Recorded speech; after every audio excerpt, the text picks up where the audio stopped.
Hi, this is Tom, and this is Culture Chap. So, the Edinburgh Theatre Fringe Festival has ended for 2024, and people were very successful. It was bigger than ever, which is good news for the city and good news for the people who went. And my friend Dave had a very successful time, but he ran into this problem, which was unexpected. He had a show at a venue, and they performed at night, and he was making too much money. He was making too much cash money.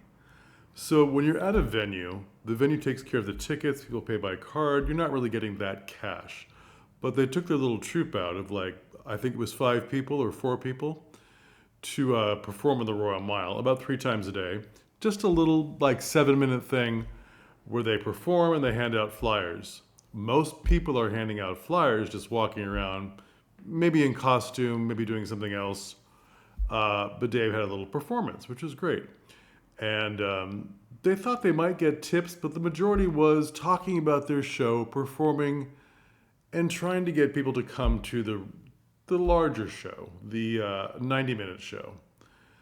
So they did very well. People like getting flyers when they see a little excerpt, which is great. But they got too many tips in cash.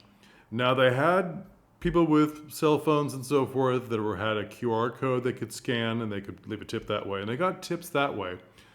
But it seems that most of the people that are walking around the festival are tipping in cash, which it's hard to blame them. It seems much easier just to throw in a few coins or a dollar bill or, sorry, a pound note into a bin. Not a bin, pardon me, UK people. Into a hat to tip. But they were averaging about 100, 150 pounds a day. And that started to add up after a month of performances. And since they were Americans, they really had nowhere to deposit this money to get rid of all that cash because it started to add up. And they didn't want to travel with all that. So, Western Union is one thing, but he needed something easier. So we found Monzo. Now, I'm not affiliated with them. I'm not getting any kickbacks from Monzo, but I think they're a good service, like a lot of those services like TravelWise and all those others. Monzo takes cash deposits. You can find a pay point at certain stores or go to any local post office and make a deposit. Now, they have limits. You can deposit between 0 and 300 pounds at a time, which is great, but there is a 1,000-pound limit over 6 months, which luckily Dave wasn't getting into those numbers. So what you do is you bring your cash in, you have your Monzo card, you scan that and you deposit your cash, and then it shows up in your account later. Because let's face it, walking around with that much cash at a festival that's super crowded is not wise.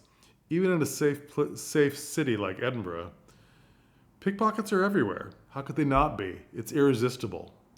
So that's how he deposits his cash in Monzo.